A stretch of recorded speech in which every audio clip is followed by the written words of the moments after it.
Hello everyone and welcome to my Bachelor Nation 24 channel. I hope everyone is having a wonderful day. Before we begin, please hit the subscribe button and give this video a thumbs up. Gold Rush, is it time for Tony Beets to step back? Gold Rush fans feel that it might be time for Tony Beets to step back on his mining cruise.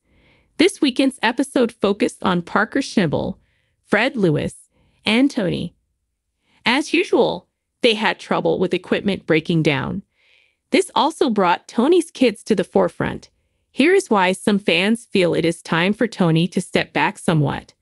Tony Beets' kids are involved in his crew. Tony Beets lost two dozers on the most recent episode of Gold Rush.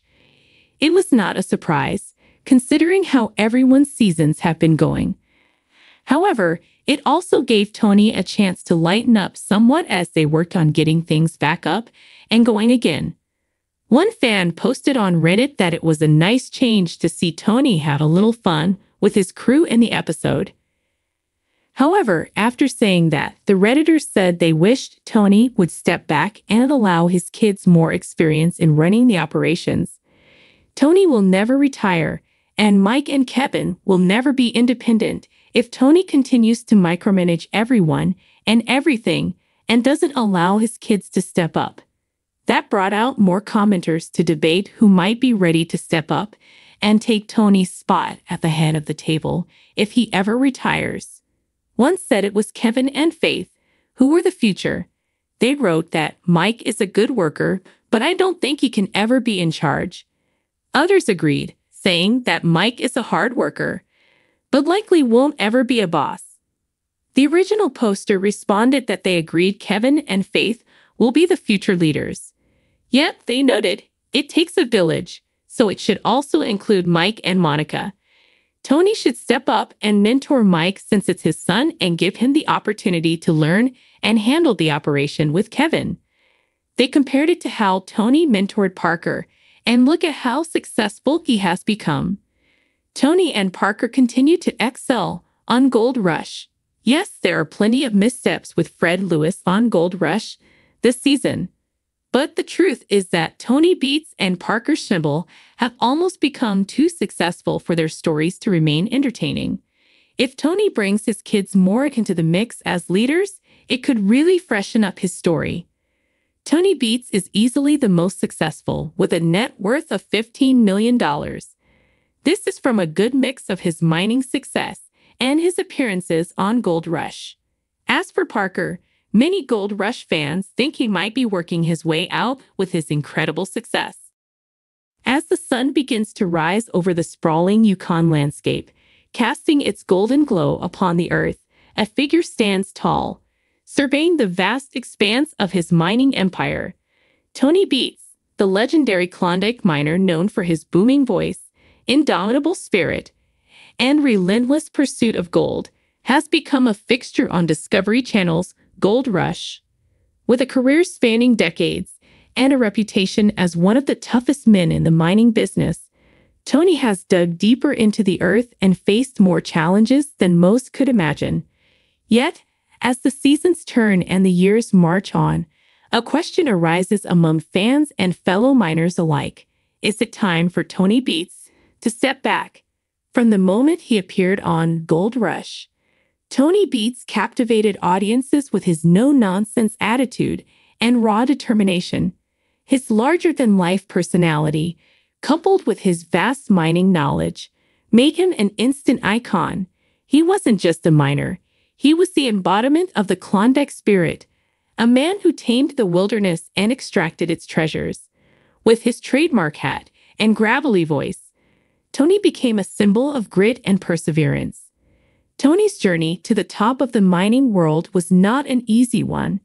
Born in the Netherlands, he immigrated to Canada in search of a better life. He started as a dairy farmer before finding his true calling in the gold fields. The harsh conditions of the Yukon would break many, but Tony thrived. He built his fortune with his own two hands, turning dilapidated dredges into gold-producing machines and leading his crew with an iron fist. His successes were monumental, and his failures only served to make him stronger.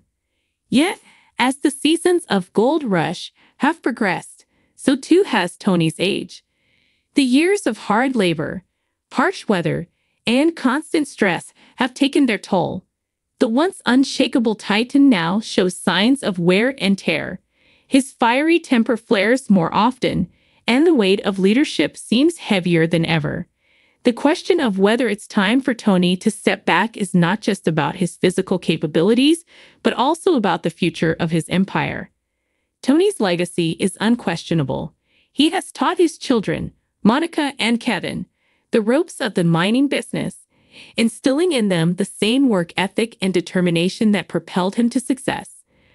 They have proven themselves capable and resourceful, ready to take on greater responsibilities. Monica, with her sharp mind and unwavering resolve, has shown she can handle the pressures of running a mining operation. Kevin, with his technical skills and innovative thinking, has demonstrated he can lead a crew and tackle the challenges of modern mining. Passing the torch to the next generation is never easy, especially for someone as fiercely independent as Tony. His identity is so intertwined with mining that the idea of stepping back seems almost unthinkable. But true leadership is not just about holding on to power. It's about recognizing when it's time to let others lead. Tony's greatest challenge may not be in the gold fields, but in allowing himself to trust that his legacy will continue through his children. The mining world is changing. New technologies and methods are emerging, and environmental regulations are becoming stricter. The industry that Tony mastered decades ago is evolving, and adapting to these changes requires fresh perspectives and innovative approaches.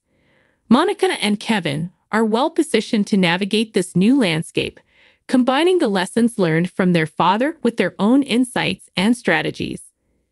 Stepping back doesn't mean Tony has to disappear from the mining scene entirely. His experience and wisdom are invaluable assets.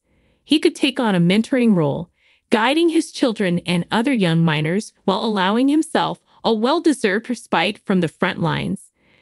This shift could also provide Tony with the opportunity to focus on strategic planning and long-term vision, ensuring the Beets legacy endures for generations to come.